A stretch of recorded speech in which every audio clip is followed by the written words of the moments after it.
everybody, welcome back to Real English. So, in our podcast today, I know that we've been away for some time. So, we're back, have a new face here, new surprise for you. Still in the topic of the IELTS test and our last podcast with Miss Erin, you can check it like here. We have a bit of a conversation, like an introduction to IELTS, and we dissected more on the general aspect of what the test is about, you know, what's difficult about it, what's good about it. And now we have another person with us. Yeah, say hello. Hello. Okay, everyone. Introduce yourself, please. Yeah, my name is Dila and I teach here at IELTS, just like Queenie. Miss Queenie. Yeah. Yep. So, but Dila here has been teaching for twice longer than I have been. So, yeah. Because you're a newbie. I know, You can't right. compare that. Yeah, I'm a newbie. So, but the point is that I'm trying to say is that she is way more qualified than I am, and therefore that is why I am not there. Yes. And Miss Dila has this precious British accent. She's the only one who has it in this whole eons. No. Sorry, that's a compliment, genuine, by the way. Yeah. But in any case, so Miss Dila here has been teaching for about, more than, I guess, 3-4 years, eh? No, not to that extent. I started teaching in 2020. I meant your like whole entire teaching career. Yeah, Oh, 2020. mhm. Yeah, I started teaching in 2020. But I started to focus on teaching IELTS a year and a half. So you have been teaching for 3 to 4 years then? I mean, like in general. That's right. Yeah. This is 2024. Yeah. Yeah, Mhm. that's Yeah. right. Oh, So, God. yeah, it's fine. So 3 to 4 years, about more or less. So Miss Dila has been teaching for like 3 to 4 years, and IELTS experience, you go there over a year. Like she knows the in and outs, and that's exactly why Perfect. today's topic will cover about IELTS, specifically in the writing part. Yeah? What do we avoid? What do we accept? You know, maybe later we can segue a bit into speaking as well. Okay. Ya, speaking and writing kayaknya bisa sepaket ya. Sure. Walaupun kayaknya banyak pertanyaan jujur lebih know. banyak di speaking sih. Jadi nanti kita address speaking dari mereka-mereka dan juga writing, karena menurut aku itu tandem ya. Mungkin Miss Dila juga sepakat. Yeah, productive skills. Nah, jadi nanti hari ini kita agak bantu nge-compact speaking and writing untuk teman-teman semua. Oke. Ya, oke. Jadi Miss Dila cerita dikit, Miss. Oke. Jadi Mbak Dila ini dulu kuliah di mana? Terus kenapa sih cerita dikit Mbak Dila tuh akhirnya milih untuk masuk ke pintu mengajar ya, secara spesifik bahasa Inggris. Oh, oke. Aku lulusan UGM. Oke. Jurusanku agak jauh dari bahasa Inggris. Ya, aku lulusan arkeologi. Wah, keren sih. Terus? I know. I know. We love the spirit slay girl. Shout out. Yeah, because at some point in my life, it had been the only thing that mattered to me. Yeah, so Archaeology. that's why. Yeah, it was. Tapi terus, life happened, and I ended up teaching. Yeah. Yeah. But not like wantonly, you know. Yeah, I did take some certifications before I started teaching, just to make sure that I didn't just go out there relying on my English, but I do have some knowledge, right? Like I don't go in blind in a way. So yeah. Tapi akhirnya nih perjalanan Miss Dila ya, sebelum akhirnya nyemplung ke IELTS itu gimana sih, Miss? Ceritain dong. Oke, so jadi aku mulai ngajar tuh sebenarnya ngajar bahasa Inggris di sekolah swasta di Jogja, of course di Jogja. 2 tahun di sana, terus aku memutuskan kayak mau lebih fokus aja kali ya, because teaching at school is fun, the students were great, but the workload can be too much. So I was looking for a more flexible work hours, and because I also have a child, very young child, so I need to balance that, not work-life balance, but work mothering balance. Yeah. Fine, a girl can be a mom and just as competent of a. Yeah, so I was looking for like a more like not temporary, how do you call it, part-time position. And that's how I ended up here. Jadi karena kita nyari, karena benar sih, aku ngerti kalau ngajar di sekolah kan jadwalnya padat, terus back to back kan, bisa dari jam berapa sampai berapa, muridnya banyak, heboh gitu. Ya, jadi I think it's a bit different. Kurikulumnya juga beda kaliber. Kalau kita kan di sini kurikulumnya ada, cuman kita lebih santai ya. Maksudnya kita masih agak diberikan kebebasan untuk adjust. Kita mau mau seperti apa ngajarnya kan, apa yang mau dibawa setiap meeting. Ya. Jadi eventually adalah ketemu IONS ya. Yes. Jadi di IONS ini awalnya Miss Dila langsung IELTS atau Miss Dila sempat dioper ke beberapa mungkin conversation dulu atau general English. Now that's Kids the thing. dulu. That's the thing. I had a bit of an experience teaching young children. Yeah, but it didn't quite suit me. Sit with you. Yeah. So right at the beginning, I told Miss Tami, our coordinator, that please don't give me any classes with small children because I will not be able to bear it. Honestly speaking. Yeah. So right from the start, I asked to be given responsibility as exam preparation teacher. So my first class was actually teaching TOEFL ITP. ITP, I was about to say. Right. ITP dulu. Yeah, TOEFL ITP, and then I got IELTS classes. I was offered IBT, but I haven't taken any IBT tests before. So that's why you're like, I don't think I'm qualified for this. Yeah, I'm not really confident because I will not be able to relate to the difficulties that the students have. Yeah, right. And because that would be difficult because you can't. Right, you can't really like navigate through their stories juga. So yeah, at IELTS I focus mostly for IELTS or ITP. Jadi IELTS atau ITP ya, Miss Dila. Just those two. Tell me about tell me about the first time you took your IELTS test. Oh, it happened in January 2017. Just way before you taught. Yeah. That's good. That's perfect. Yeah, just months after. Just a couple of months after I graduated. So it was a bit in a bit of a hurry. Because I graduated in November the previous year, but I had to finish the whole postgrad application and scholarship application by February the following year. So I Januarinya lah diambil. Yeah, I took IELTS. I know. Bulan, yeah. Gak apa-apa sih. So I took IELTS without knowing what it was. Yeah. I had no expectation of it, and I didn't have enough time. Yeah, I didn't have enough time to take IELTS preparation classes. So roll the dice and see what happened. Basically, was the mindset going on at the time. Yeah. So yeah, that was it. January 2017. 2017 January. How was it though? What was it? What was your first impression? Because like students will have this kind of question kan. Mereka pasti kayak akan relate mungkin karena mereka juga banyak yang ngambil tes ini tuh sebenarnya nggak tahu ya. Banyak dari murid kita ini kan bukan tes taker pertama kali sebetulnya. It's true. Mereka banyak yang kayak aduh ini apa sih gitu. Mereka udah ngambil ternyata kesusahan atau ternyata mungkin navigatingnya agak sulit karena nggak tahu yang IELTS itu kan cukup spesifik ya. True. That's true. And I'm glad you asked. I did quite okay for reading and listening because at the time I was quite an avid reader, so I didn't have any difficulties with the reading section. I did okay for the listening. I did decently for speaking. But the writing though, what is this? No, because remember I didn't have any background knowledge about IELTS. I didn't know what to write because, as you mentioned, it's quite specific. There are things that the examiner is looking for in our task 1 and task 2, right? Dan ada structure-nya sendiri dia juga. Yeah, that's right. I didn't know any of that. So my first mistake was, I remember I put in the why for task 1. I explained why there was a decrease, which you shouldn't do. By the way, you should not do that. Yeah, that is not what they want to ask. Do not try to solve the problem at hand. You just need to report the problem, not solve it. Don't bother with the whys. It's not your concern at all.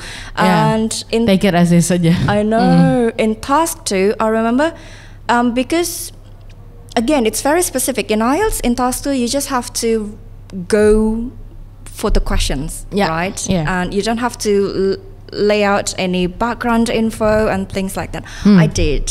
Jadi ibaratnya intronya ini kayak kita nulis paper-paper di kuliah ya. Maksudnya ada intronya ini tuh apa sih, ini tuh apa termnya, ini adalah ini baru jadi panjang gitu. That's right. I remember that my first paragraph was not really what it should be because the first paragraph for your essay in IELTS should just to paraphrase and to briefly state your opinion, things like that, right? What I did was laying out the background of the topic. I don't exactly remember what the topic was, but I do remember writing a whole paragraph outlining the topic without ever briefly touched on it, on the questions. Jadi emang bukannya instead of you briefly like touching on the issue at hand atau apa, you just did a whole new essay basically on Yes. Just understandable karena kayak memang in any normal circumstance yang essay-nya bukan IELTS, I think that is an way. Dan ada satu lagi yang 4 kalimat 5 kalimat 1 paragraf. Oh, true that. Nah, tapi di IELTS kan itu tidak berlaku sebenarnya. We don't necessarily need 4 to 5 sentences in a paragraph dan memang sebetulnya in actuality memang gak perlu sih. Tapi kan the most common practice adalah 1 paragraph would consist about I know. 4 to 5 kan. I don't know why people count the sentences in a paragraph though. Like tulis aja. I know, right? Tapi itu kan kebanyakan kesalahan mereka ya. Kak, kok nggak 4-5 kalimat? Aku selalu jawab, loh sejak kapan peraturannya ada? Gue bilang, lu bikin peraturan dari mana? Aku selalu bilang Where gitu. is it mentioned? Iya, kayak peraturannya dari mana? Loh kan selalu diajarinnya gitu. Ya lu itu yang ngajarin guru mana? Aku bilang guru bahasa Indonesia yang harus 4-5 paragraf, 4-5 kalimat. Different setting. It might work in other academic setting, but it doesn't work for IELTS specifically. It doesn't work. I think English in general. Language nggak sih? Karena I never knew that rule existed to be fair for like anything. Maybe. Aku nggak pernah tahu soalnya. Mungkin karena mereka berpikir, menurut aku tuh peraturan 4-5 kalimat ini tuh diadakan supaya memastikan mereka tidak menulis terlalu sedikit. Brief, dan supaya konteksnya ada. Tapi kan sebenarnya peraturan ini tuh nggak pernah exist gitu menurut aku ya. At least to my understanding nggak ada formal rule. Apalagi kalau kita ngomongin IELTS, konteksnya settingnya bukan nasional.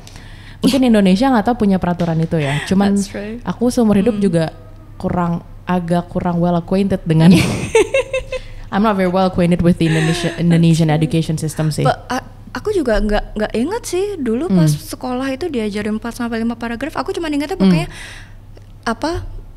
kasih dulu backgroundnya tuh gimana, baru masuk ke permasalahan gitu kan. But it doesn't work for IELTS. You get to the point directly. Kalau bisa introduction mereka udah tahu kamu mau ngomongin apa di bawah. Exactly. I didn't know that. So I got 6. I remember that. I got 6. So my writing band actually brought down the overall score.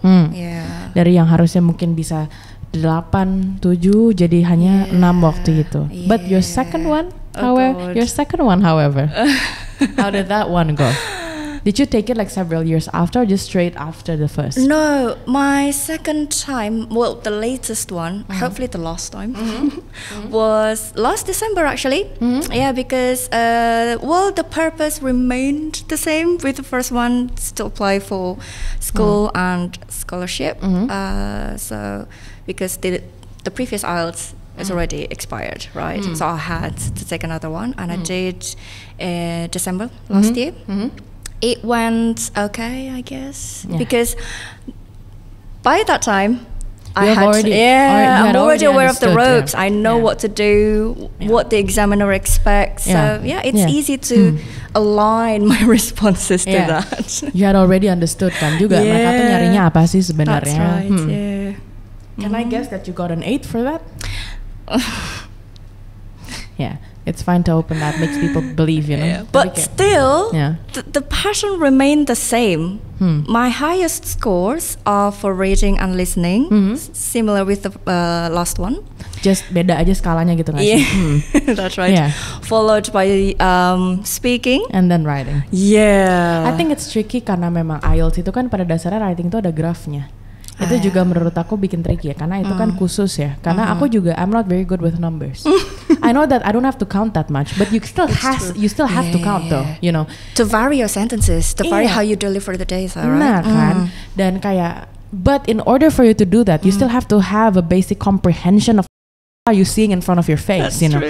But my point adalah tadi kan bener ya, writing kita tuh gak biasa di IELTS guys, jadi dia punya struktur sendiri. Begitu juga sebenarnya dengan speaking sih, tapi speaking I guess masih lebih lenient, lebih santai ya dia. But I guess parts-nya cukup banyak gitu. Ada yang kita part 1, 2 sama 3 ya. 1 tuh yang what we know as daily questions ya. Coba Miss Dila, let's give it a shot gitu ya. Kita kasih contoh sedikit daily questions ini kayak gimana. Part 1 tuh it would look something like this. Where is your hometown? And where is your hometown aja dulu ya. Where is your hometown? Well, I was born in a small town called Magetan, which is in Jawa Timur. But I haven't been there because I moved to Jakarta when I was 8. And yeah. That's about it. Nah, jadi if you guys notice, responses are not limited to yes or no. Yeah, that's also one thing that you should know. Gitu, kayak lo nggak bisa jawab IELTS kayak. It's not. It's not a yes no question. None of the questions are. Meskipun kelihatannya dia kayak maksud aku yes or no tuh kan ada beberapa yang kayak do you like I don't know, do you like cooking? Nah, ya kayak gitu-gitu kan agak ada yes or no-nya. Cuman maksud aku kayak despite the answer despite the question seemingly looking atau seemingly looking for a one word answer, that is not the answer that you're supposed to give gitu. Jadi coba di-elaborate sedikit, but the trick is how do you elaborate without going too far, without derailing and like without just blabbering straight out of your ass gitu. That is a very good point because every time I start my first session in every class, I would familiarize my students with the band descriptors. They need to know what they're up against, right? Betul. So I would show them the 4 marking criteria. I agree. Fluency and coherence, remember, because you mentioned that how can we explain without blabbering off topic, without digressing too much, and that's the point for the first criterion, fluency and coherence. Fluency means that you're able to keep going, but there's also coherence, so you're not just talking non-stop, right?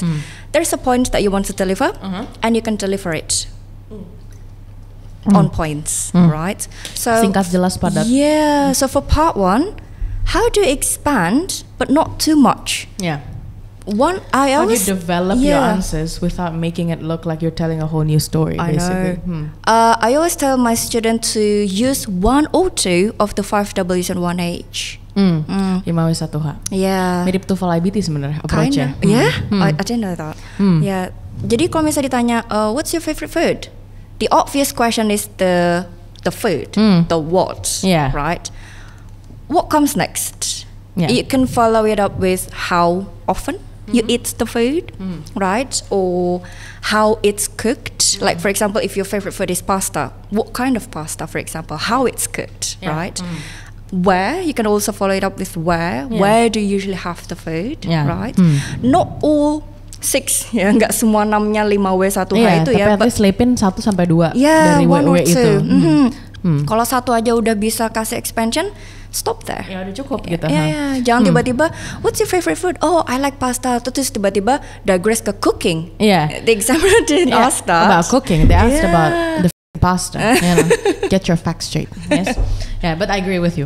Benar, itu benar. Jadi kayak I think a good length would be about 1 to 2 sentences. Not more than that, I guess ya. Karena kalau kecuali relevan, unless you're bringing an entirely new related point ya. New related point, bukan kayak new point yang absolutely I didn't ask gitu ya. That's right. Benar, itu kalau part 1 ya guys. Jadi pertanyaan itu short questions, or what we know is like, I usually call it, kalau ke murid-murid aku nih pertanyaan PDKT. Pertanyaan kamu kalau baru pertama kali ketemu orang, kenalan, this is the question you're gonna ask gitu. These are the questions you will ask them. Karena kan ini nggak tahu kan, ini getting to know you questions. Ini basic questions to just like see your general preferences, what you usually do. This is like a getting to know you question gitu. Nanti you go to part 2 and that's more of a serious, oh my god, I might have to deliver the right essay or she might not date me type of question, you know. I kind of have to show off my intelligence over here, you know. It might look that way, but like nggak juga sebenarnya. Part 2 ini interview questions ya, biasa kita bilang. Itu part 3, sorry. Part 3 ya. Part 2 ini yang 2 minute long ya, 2 minute individual long term. Long term guys, individual long term. Nah, ini juga biasa pertanyaannya ada berapa bullet point, Miss? 4 ya? 4 usually. 4 bullet points gitu. biasa yang terakhir nggak dibulet ya, dia cuma explain why. Dan banyak orang yang ketinggalan di situ karena itu nggak dibulet, mereka udah buru-buru. Padahal itu sebenarnya malah yang paling besar, relevan, bobotnya. Yang ini kan sambil lewat ya, yang explain aja kalau bisa agak dipanjangin gitu. That's right. Yeah. So sometimes, well, not all of them, but some of our students do struggle to keep talking for 2 minutes. But the thing is, I don't think that it matters if you get to talk for 2 minutes or not. Selama, right? I guess you have gone through everything thoroughly. And here's the thing, because this is individual long term. You're going to talk for up to 2 minutes, uninterrupted. Right? But what some people don't know is that if you have finished talking, you have to close it. You have to say some sort of closing remark, just to make sure that the examiner knows that you're done. Oh, you're done. So they can help you fill in the remaining time. Jadi mereka kayak nanya-nanya lagi. Ya kan, karena yang sering terjadi itu apa? Siswanya, kandidatnya selesai ngomong nih, terus kok diem gitu terus kayak kan? pelangap-pelangoan gitu. Iya, terus ujung-ujungnya dia ngulang lagi poin 1. So the reason why gak ada yang disuruh lu ngulang gitu. Exactly. And careful repetition itu juga hal yang sangat mempengaruhi di kriteria yang tadi aku sebut ya, fluency and coherence. Nah gitu, jadi daripada repeating, tell the exam, like as simple as, I think that's all I can say on the topic, thank you. As simple as that. And they'll like take over. The examiner, there you go. The examiner, here's the thing, some people are nervous because they're going to be talking to native speaker, which is not always the case. Because when I did mine, when I took mine, I did it with a local. Is that the right word? Local. Orang Indonesia, Tapi memang kayaknya kalau IDP kita di Yons gini biasa kita masih dapetnya bule sih memang sih.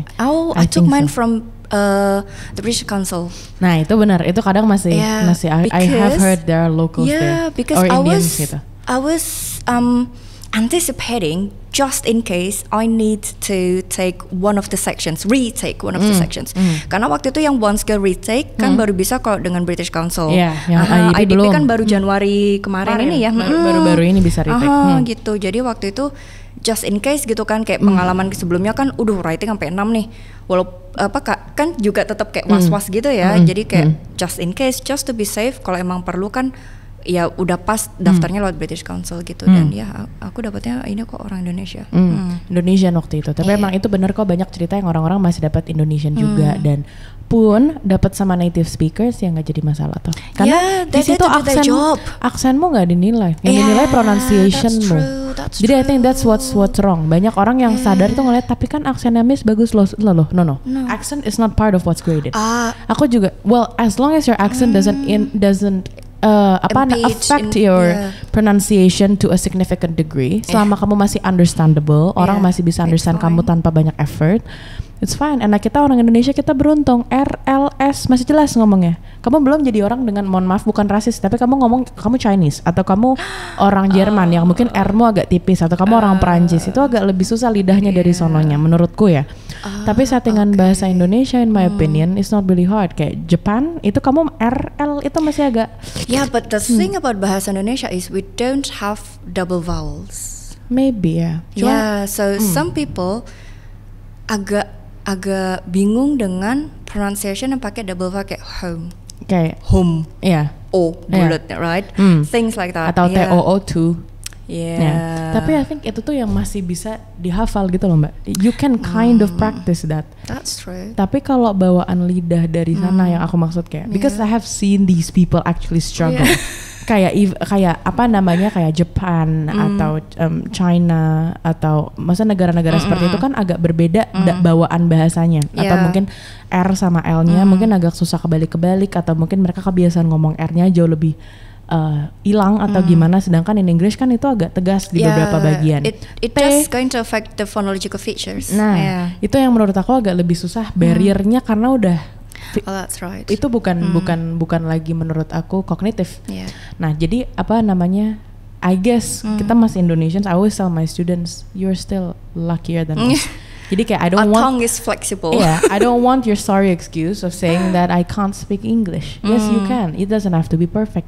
Be understandable. That's all I'm saying. True. Yeah, That's selama true. kamu bisa dipahami, it's enough. Look, the thing is, it's substance over style, right? Betul. Because remember, there are 4 marking criteria. Ada 4 kriteria penilaian kan, fluency and coherence, lexical resources, grammatical range, and accuracy, and lastly pronunciation. So basically what they assess is kalau fluency and coherence itu melihat what you say, ya kan? Kamu ngomong apa, right? Kemudian lexical resource dan grammatical range and accuracy kan melihat how you say it, ya kan? Terakhir itu yang pronunciation itu how you speak, right? Jadi percuma loh kalau kita ibaratnya mencoba nginglisin gitu ya, kayak when we don't usually talk like that, it's not going to be sustained. Nggak membantu juga. Dan kamu use words yang inappropriate takutnya nanti. Gitu. Jadi gini, ibaratnya kan kayak kalau kita ngomong sama teman kita ditanya, kamu biasanya keseharianmu ngapain? It's one of the most common questions in part 1, right? What is your daily routine? Something like that, ya kan? Emang kita kalau ngomong sama temen terus kita kayak dibuat-buat kayak setiap hari aku bangun tidur. Buat apa kamu ngomong seperti itu? Saya pun tidak. Right? Miss Dila pun tidak. Nah, intinya kan kalau kita ditanya, tadi pagi kamu ngapain ya? Kita kan cerita substance-nya apa dari pertanyaan itu ya. Sama kayak di part 2, kita selalu diminta untuk deskripsi. Ya kan, ibaratnya kayak kita ada teman, kemarin lo nonton film ini kan, deskripsiin dong, ceritain dong. Nah, ibaratnya kan kayak gitu. Apa? Lo kan cerita tentang filmnya apa? Film lo nonton di mana? Durasinya berapa lama? Kenapa lo suka? Ya kan? Right. How you feel about it? Gitu. Kita kan nggak bakal yang kemarin aku nonton di CJV something like that. I guess what you meant by substance adalah relevansi nggak sih? Karena kayak aku nggak, karena aku juga tahu sebenarnya IELTS itu kamu substansi dalam perkara benar salah itu bukan sesuatu yang mereka pedulikan banget, yang relevan enggaknya. Jadi bukan yang kayak misalkan, menurut gue salah lu jawab your favorite city itu Oklahoma. Harusnya lu jawabnya LA misalkan gitu. They don't have that konsep benar salah nggak sih? Benar salah mereka adalah relevan nggak? Derailing nggak? Nah itu yang dimaksud Miss Dila dengan substance gitu. And that's the point in bond 8 for fluent and coherent, able to develop topic coherently. Jadi kalau kita kebanyakan off topic dengan harapan kayak aku mau show pamer off style, my English, gitu. Tapi dalam developing topic malah inappropriate, incoherent, it's going to be harder for you to get band aids. Paling kamu nyangkut di 6-7, 7,5. 7,5 enggak sih, 6-7 paling. Untuk fluency and coherence mungkin gak lebih dari 8, 7. Tapi untuk hati-hati untuk pronunciation features, ketika kita maksain berbicara dengan gaya yang tidak kita biasa, itu kan gak bakal bertahan ya, it's not going to be sustained. Kamu gak konsisten, nanti di satu bagian-bagian tertentu ada kelepasnya. Yes, itu deskripsi di band 6 untuk pronunciation. Jadi ada gaya tapi not sustained. Right? Makanya aku selalu bilang sama mereka kayak ya sudah gitu, kayak learn, belajar. Aku selalu bilang kayak one of the easiest ways to learn pronunciation yang benar ya, bukan devoid of accent, tapi yang benar gitu. Jangan malas ke Google Translate, play Apple, ikutin sampai lu berbusa. Tapi that's easy. Orang-orang zaman dulu belajar harus ketemu orang banyak, dengerin. Nowadays you have YouTube. I mean look at people yang bandnya 8-9. Most of them are not devoid of accent tuh. Banyak dari mereka aksennya masih sangat kental. But you can understand what they're saying. Nah, I think that's the point sebenarnya. Being understood. Just be understandable, bro. Like selama mereka bisa ngerti kalian ngomong apa, aman gitu. That's true. Tapi bener nggak? Would you agree with that? I do, yeah. Because a lot of my students are a bit concerned because they have this L1 accent, like some Japanese maybe like a bit medok-medok gimana gitu, which is fine as long as you can be understood. It's fine. It won't affect your score because remember, bahkan di band berapa ya, aku agak lupa, 8 apa ya, intinya kan L1 accent has little effect on intelligibility, right? So it doesn't really matter. It's okay to be medok-medok dikit. L1 is like a first language ya guys. Jadi ya benar, itu nggak ngaruh sih. Aku sepakat. Makanya nggak usah devoid of accent. True. What would you say is your tip then? Let's go to the last part. Kita udah dissect nih satu-satu. Part 3 tadi terakhir belum ya, sorry. part 3 itu baru yang agak lebih panjang ya, interview questions where they can ask you follow up questions. Basically. So I always tell my students like think of it as the spoken version of writing task 2. Because it doesn't work just to give direct answer. Like for example, do you agree that the government should control the use of internet? You can't just say, oh yes, I agree. Atau bahkan yes doang gitu. Yeah, that's right. It's the worst. Yeah, it's the worst. Sorry. Avoid that at all costs gitu. Never do that. So, kalau aku biasanya ngasih tau siswaku tuh strukturnya standar gini. Beri direct answer, reasoning, a bit of reasoning, and if you can, whenever you can, give example. Yeah. Itu membantu, dan itu membantu kalian manjangin juga sebenarnya. That's right. Manjangin ya, maksudnya bukan di lanturin, tapi kayak biar expansion. Responsnya ada bobotnya sedikit gitu. That's right. Karena remember, signposting helps tuh. That's right. Apalagi kalau banyak dari mereka yang suka gini kan. I think signposting itu helps them to stay on track. That's right. Yeah. So you can do. There's a lot of variations to do the reasoning to lay out your reasoning on why you agree or disagree on something, right? It doesn't really matter as long as it's relevant. The key is relevance. Makanya. That's it. Jangan yang kalau ibaratnya yang bisa salah di IELTS itu kalau yang ditanya adalah do you agree that healthcare should be free? Terus lo jawabnya I love noodles.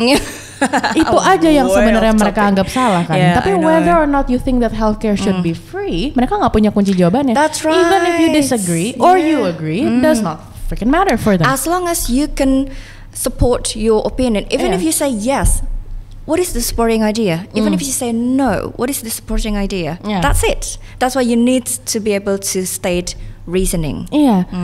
Even benar. Misalnya kamu bilang I do agree that healthcare should be free because first ini. Second ini, third ini. Contohnya kita bisa lihat di ini. Thank you. That's it. Sekian dan terima kasih. Next question gitu. And like yang dua dan apa namanya? You have about 11 to 14 minutes ya untuk complete this whole thing. Yeah, the whole test won't take 15 minutes. Less pokoknya. Nah, 11 and that's already divided into 3 parts. Itu udah cukup sih, bro. Biasanya you'll just take 11 to 12 biasanya most ya. Jadi kurang lebih kayak gitu ya. For these speaking and writing part of the IELTS gitu. Miss Dila, apa yang Miss Dila mau tambahin dan what is your tip? My tip is a bit boring. Practice. Because it doesn't matter if you watch a lot of TikTok videos on IELTS preparation or YouTube. Atau kamu dapat hacks to do whatever. Yeah, that's right. Most of those are lies. Anyway. Nggak ada cara cepat soalnya belajar bahasa. I know. Bahasa tuh ibarat mau nyetir mobil. Another thing. Not some. Again, not all of them, but some students come into IELTS prep course thinking that we'll give them like the magic trick to upgrade from band 6 to band 8. I agree with you. That's why I always debunk that the moment they come into class. Kalau kamu mau instan di sini nggak bisa. I need your help as much as you need mine. Aku selalu bilang gitu. This is not Bandung Bondowoso. We can't build kita a whole complex of candi within a night. Iya makanya benar. Our tip itu paling bekerja hanya untuk preventive from certain mistakes. Atau untuk mempercepat proses kamu supaya nggak terlalu menghabiskan waktu selama tes ya. As far as time management goes, we can help. If any other institution gave you hacks, it's a freaking lie. Nggak bisa. Karena kayak all of people talking here, me, Miss Dila, we have all taken the IELTS test gitu ya. We have all understood how to score high. Jadi kayak no gitu, like it does not work like that. Jadi kayak belajar. Belajar IELTS tuh nggak bisa go show gitu loh. Kamu belajar ngambil IELTS tuh nggak bisa kamu langsung kayak jebret 8 atau 9 kalau kamu memang basicnya. Unless you are native speakers actually. Yes. Atau kamu basicnya dari sononya sudah kuat gitu. Bahasa Inggris kamu sudah bagus. Makanya they recommend general English dulu mendingan IELTS udah abis itu baru di belakang supaya kamu nggak ngulang-ngulang karena at that point kan udah fokusnya preparationnya ya. Udah bukan lagi. Karena gini loh, memang kita kelihatannya les 3 bulan ya. Kelihatannya kan kita les 3 bulan, but you have to count mathematically. Dalam 3 bulan itu total berapa jam? Ya kan? Right? And again, it's not an overnight process, right? It doesn't happen overnight. leveling up from band 6 to band 8 just doesn't happen overnight. Yeah. No. Yeah, it doesn't. Kecuali kamu daya serapnya memang kayak kamu jenius yang itu terjadi 1/1.000.000 gitu. I mean, it's still though. Karena kalaupun kita punya roti ujiannya Doraemon ya, tahu kan yang ditemplekin terus kita langsung bisa segala hal ya. Itu kita hanya tahu teori. Which might help you a bit for listening and reading. Makanya practice is the key. I mean the old adage, practice makes perfect. It really does. There's no other way. Jadi yang punya temen anywhere yang bisa kalian ajak ngobrol, jangan chatting doang karena chatting percuma ya. Itu kamu baca aja. Tapi ngomongnya gimana? Ngomong itu manfaatkan tempo kamu. That's right. Ngaruh juga tuh di speaking. Untuk jadi, clarity. Kayak friends with benefit academically. The keyword there. The keyword academically. Itu. Berarti itu ya mesti kira-kira tambahannya. Practice. Jadi tip tidak ada yang terlalu cepat. Untuk nanti mungkin spesifik-spesifiknya kita bisa kasih when nanti di kelas ya, waktu time allows, karena ini aku dan Mbak Dila udah ada, kita harus ngajar lagi guys ya. Harus cabut kita ya. Jadi tapi more or less untuk busy girls. Sorry, gotta get some coffee. Just kidding. Ya tapi untuk kelas untuk IELTS kurang lebih seperti ini ya Mbak ya. Give us some closing remarks Mbak Dila. Terakhir. What would you like to say to these audience yang lagi dying untuk dapat IELTS apa ya, clarity? God bless. God bless you. Well, if you are on your way to take IELTS, I do recommend to take any IELTS preparation course. It doesn't have to be with us, okay? In any way that you can, but getting help is absolutely necessary because it might help you to avoid like the basic mistakes that I did for my first test, right? I didn't know how to do this, I didn't know how to do that. Preparation is the key basically. That is absolutely true. Yeah, even the smartest people are beaten by those who are prepared. That is all. Look at the best war generals. Those aren't geniuses. Those are prepared generals. Preparedness is key. So practice and preparedness. Please prepare. Jadi that's what Miss Dila is trying to say, guys. Jadi aku juga sama ya guys. I echo that. Just prepare. Santai, belajar tuh dibawa enjoy. Itu juga terakhir. Kalau kamu terlalu fokus on ngejarnya target, kadang jadi nggak genuine proses kamu. Nggak genuine juga proses kamu. Kamu bukan jadi pikirnya mau belajar, kamu mikirnya cuman gimana caranya lolos. And if you just think about, yang penting bisa masuk kampus. Begitu kamu masuk kampus, mereka semua ngomong bahasa Inggris. You know absolutely nothing. You know absolutely nothing. How are you going to survive? Jadi kayak anggaplah ini sebagai juga. Jadi I believe by taking every moment itu diserap sebaik-baiknya. That's right. I treat moments as if it's my last, honestly. Jadi kayak benar-benar. Oh my god. That's a bit morbid though. Tapi kayak legit kayak jadi aku ngeliatnya kayak belum tentu aku besok bisa belajar kayak gini lagi. Atau kayak what would I do kalau misalkan aku ada di posisi ini kayak maybe I might not be able to get the same level of absorption rate besok dibanding hari ini. Jadi kayak I think it just makes me more it makes me value what I have in my hands more aja sih. Nah jadi guys, enjoy really. Don't fuss too much, nggak usah terlalu pusing. Aku biasanya ngasih tau siswa aku gini, supaya kamu proses belajarnya tuh continue, right? Kalau seneng nonton film, learn from films. Kalau seneng baca, learn from books. Kalau seneng podcast, dengerin. Audiobooks now does the trick juga. Right? There's a lot of ways. Nah, kamu digital era, make use of your internet as best as you can. Kamu mau contoh latihan banyak di Google. That's true. Meskipun mungkin yang nggak sekompak buku-buku yang kita kasih, tapi kan at least ada gitu. Kalau kamu untuk tambahan kecil ya. You know what you're up against. Gitu ya guys. Oke. Ada lagi yang mau ditambahkan? Cukup? I think it's enough. Cukup ya? We gotta go. Thank you very much guys for watching and stay tuned. We will have more podcasts for you in the coming days. So if you have any questions, put it in the comment box and don't forget to like and subscribe and I'll see you next time. Bye.